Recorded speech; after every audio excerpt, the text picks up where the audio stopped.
السلام عليكم، ازيكم يا شباب؟ عاملين ايه؟ اخباركم ايه؟ ان شاء الله تكونوا بخير. النهارده هنتكلم عن فوائد السكر الرهيبه للحمام. ولما بقول هنا الرهيبه يا جماعه اقصد معنى الكلمه حرفيا، لان السكر ده موجود كنز عندنا في البيت واحنا مش واخدين بالنا منه لكل انواع الطيور اللي انت بتربيها وخاصه الحمام. السكر يا جماعه اعتقد ان مفيش بيت في مصر او في العالم كله ما بيستخدمش السكر. طبعا نادرا لما بتلاقي حد ما بيستخدمش السكر في الطعام بتاعه. طيب السكر يا جماعه بيحتوي على الكربوهيدرات لتجديد الطاقه. لو عندك الحمام فيه خمول، لو الحمام عندك كاشش، بتدخل عند الحمام ما بتلاقيش فيه حيويه وفيه نشاط عند الطيور عندك. فالسكر هنا بيجدد طاقة الحمام عندك، بتلاقي فيه عنده إقبال على الطعام وفي حركة مستمرة في قلب المكان. طيب رقم 2 يا جماعة، بيساعد السكر على قتل البكتيريا الضارة. لو في طبعا حضراتكم عارفين ان امراض الحمام بتتقسم لفيروسات وبكتيريا، وفي جسم الطيور اصلا بكتيريا ضاره وبكتيريا نافعه. فلو في بكتيريا ضاره في جسم الطيور دي صدقني هيقتل البكتيريا الضاره تماما تماما تماما. مش بس كده يا جماعه، ده رقم 3 بيفرز البكتيريا النافعه. يعني البكتيريا النافعه دي بتتغلب على البكتيريا الضاره، ولو في اي كائن داخل جسم الطيور دي بيبدا ان هو يتخلص منها. طبعا البكتيريا النافعه مهمه جدا، وخصوصا لو انت بتدي مضادات حيويه. يعني لو انت عالجت الحمام عندك وعايز تتجدد تدي بكتيريا نافعه للطيور دي، فمهم جدا ان انا بستخدم السكر للحمام عندنا. طيب رقم 4 يا جماعه، بيعمل على تقويه الجهاز المناعي. وحضراتكم عارفين ان كل كائن حي طول ما جهاز المناعه عنده قوي، فهنا يا جماعه انا مش محتاج ان انا ادي ادويه ومش محتاج ان انا ادي علاجات، لان طول ما جهاز المناعه قوي فهو بيحارب البكتيريا وبيحارب الفيروسات واي امراض داخله جسم الطيور هنا. فمهم جدا ان انا اقوي جهاز المناعه عند الطيور دي. طيب رقم 5 يا جماعه، فاتح شهيه قوي جدا. في ناس يا جماعه بتقول لي عندي الحمام بيكون عنده عسر هضم، عندي الحمام ما بياكلش، عندي الحمام واقف بياكل حبيتين ثلاثه، الحمام مش بياكل الزغاليل. ودي نقطه مهمه، ما هو الحمام اصلا ما بياكلش.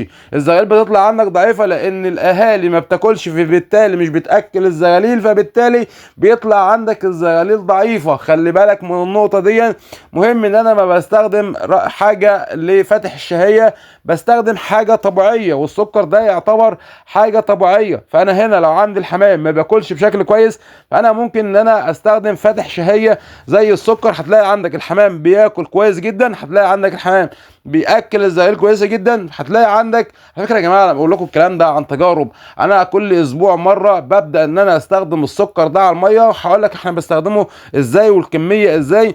فهنا بقدر ان انا استفيد من الزغاليل، وبتلاقي عند الزغاليل صحتها كويسه جدا. طيب رقم 6 بيساعد على التخلص من الامراض لو في، ولكن خلي بالك انا بقول لك بيساعد على التخلص من الامراض، مش بقول لك هو بيقضي على المرض، لان المرض ساعد اثناء المرض ما بينفعش الاعشاب مع الطيور ديت. فبتجيب بتجيب، بس بتجيب على المدى البعيد. بتعالج بتعالج، بس بتعالج على المدى البعيد.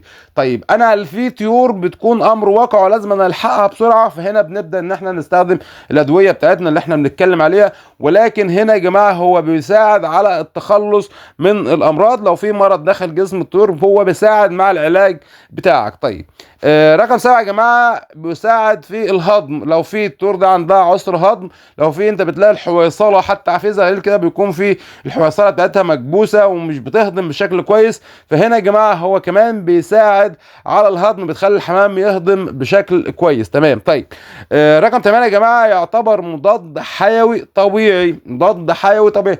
حضراتكم عارفين احنا ساعات بنستخدم الفلوموكس او التتراسيد او التترا سايكلين كمضادات حيويه. ده بالنسبه للبشري، في طبعا التايلوفيد والكولوبريم والحاجات دي بيطري، ولكن احنا بنتكلم النهارده على مضاد حيوي طبيعي. لو انا يا جماعه بستخدم كوقايه من الامراض، في ناس اعرف في ناس بتدي مضادات حيويه كوقايه، لا غلط.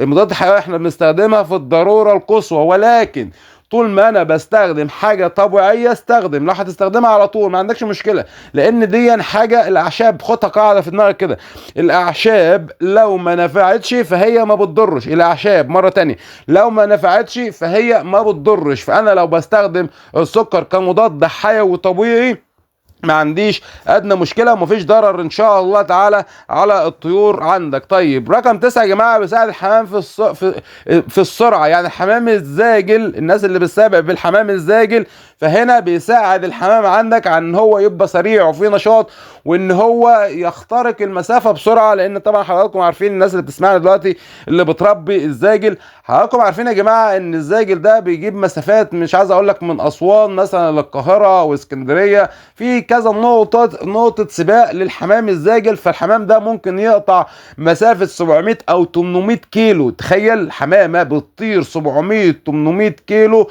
طيره واحده. تخيل. السكر هنا يا جماعه بيساعد الحمام على ان هو يزود سرعته وان هو يكون عنده حيويه وباور ويقدر يوصل المكان بتاعه بسرعه. فالسكر هنا يا جماعه فوائده كتير جدا، مهما اتكلم على السكر فمش هديه حقه. وطبعا خير دليل ان احنا كبشر بنستخدم السكر، ولكن كل شيء بيكون بايه بنسبه او يعني شيء ان زاد عن حده فبينقلب ضده. وهنا بقى جاء النقطه المهمه اللي هنتكلم فيها، وهي ازاي ان انا استخدم السكر للحمام وما يكونش فيها اي ضرر.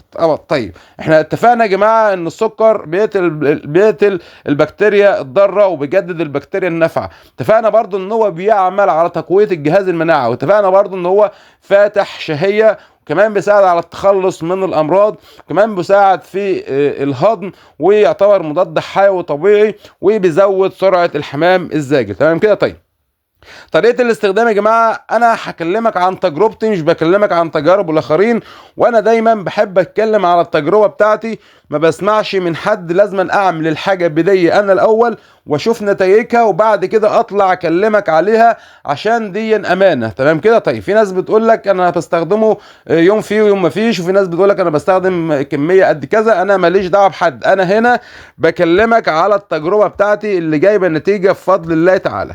السكر يا جماعه انا بستخدمه مره اسبوعيا، كل اسبوع مره. الموضوع مش مرهق ولا حاجه.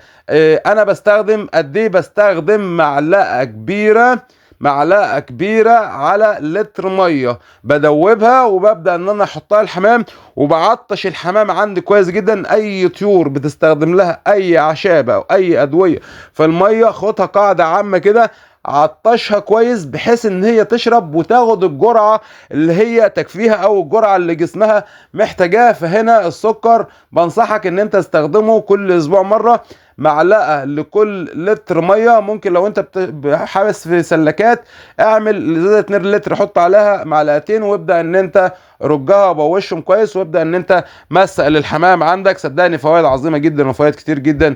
اتمنى يا شباب اكون وصلت لك المعلومه بشكل مفيد. اتمنى لو وصلت معايا في الفيديو لحد دلوقتي ما تبخلش عليا باللايك بتاعك الجميل. اشوفكم على خير. سلام عليكم.